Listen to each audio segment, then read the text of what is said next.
안녕하세요, 여러분들. 오늘 말씀은 이제 말씀이 육신이 되다.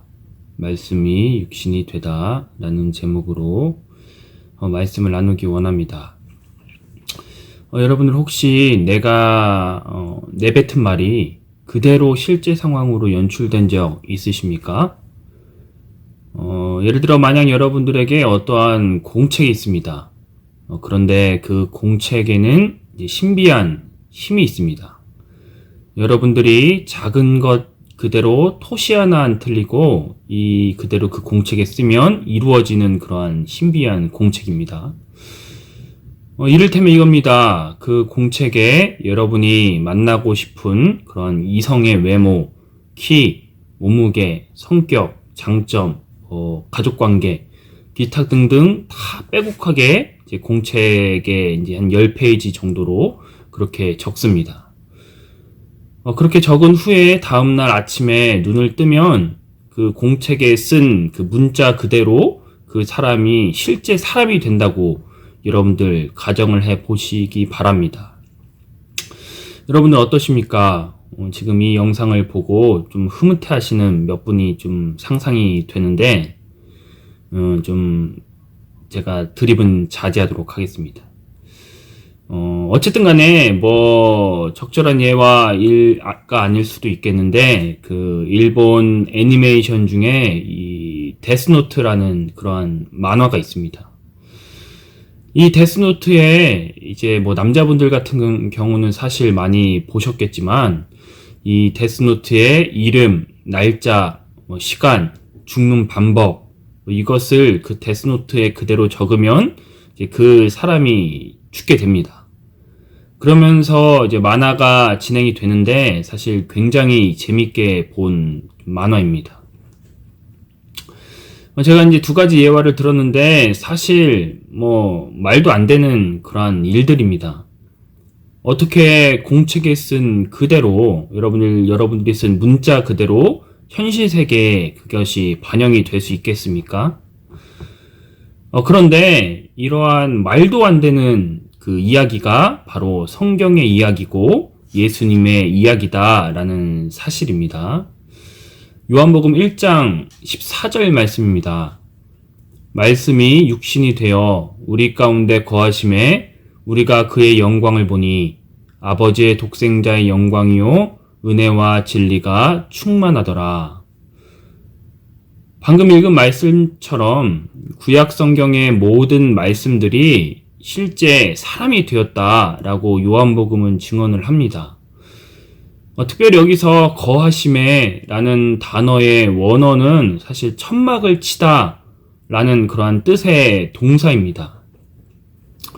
원어로 직역하자면 예수님께서 육신의 장막을 치셨다 라는 말입니다. 여러분들 요한복음의 저자는 왜 천막을 치다, 장막을 치다 라는 단어로 예수님을 설명했을까요?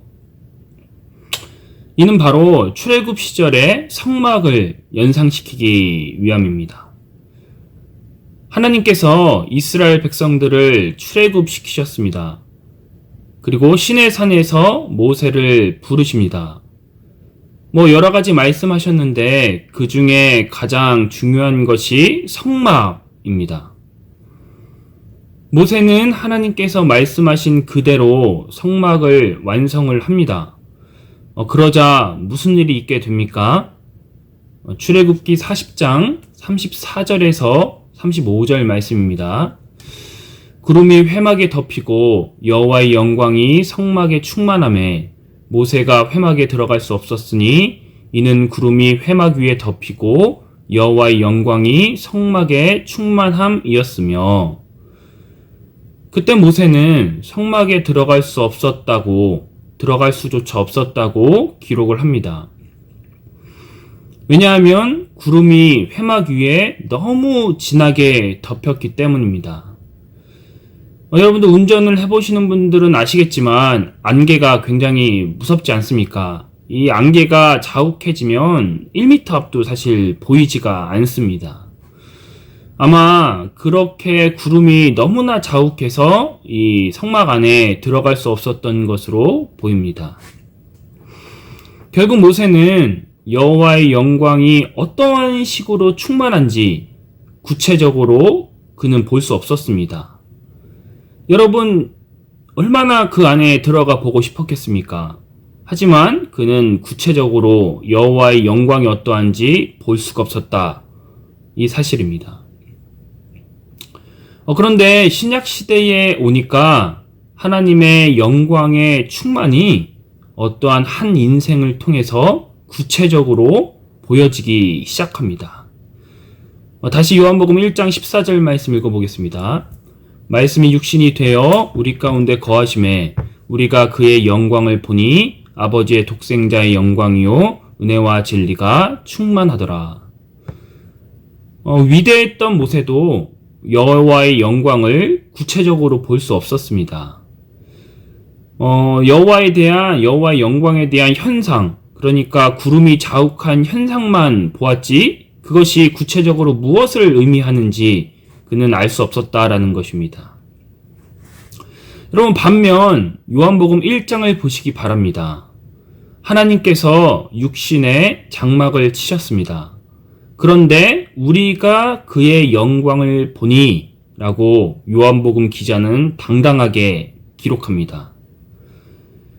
분명 모세 시대도 하나님의 영광이 충만했습니다. 그런데 구체적으로 볼 수 없었습니다. 반면 신약 시대를 보시기 바랍니다. 진리와 은혜의 충만이 이 모세 시대처럼 구름이 낀 듯 그렇게 모호하게 있지 않았습니다.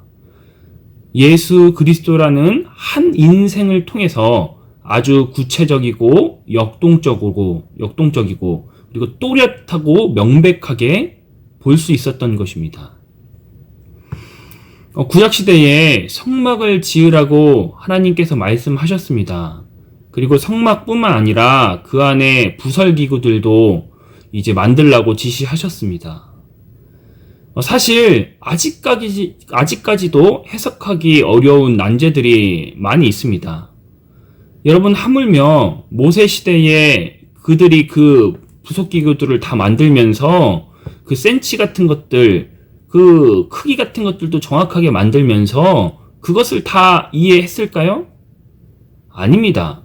그들은 다 이해하지 못한 채 그냥 하나님의 말씀이니 이렇게 생각하면서 만들었을 겁니다. 그런데 그러한 모호했던 지침들이 신약 시대에 오니까 예수 그리스도의 삶을 통해서 아주 구체적으로 우리의 눈으로 볼 수 있는 형태로 구현되기 시작했다라는 것입니다. 그래서 이러한 놀라운 신비를 알았던 사도 바울이 고린도후서 3장 18절에서 이렇게 말씀하는 겁니다. 우리가 다 수건을 벗은 얼굴로 거울을 보는 것 같이 주의 영광을 보매.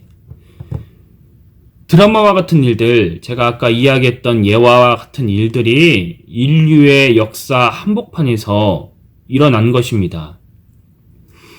구약시대에 선언하셨던 여호와 하나님의 모든 말씀들이 실제 육신을 입고 그리고 예수 그리스도라는 어떠한 한 인생을 통해서 아주 구체적으로 구현되기 시작했다라는 것입니다.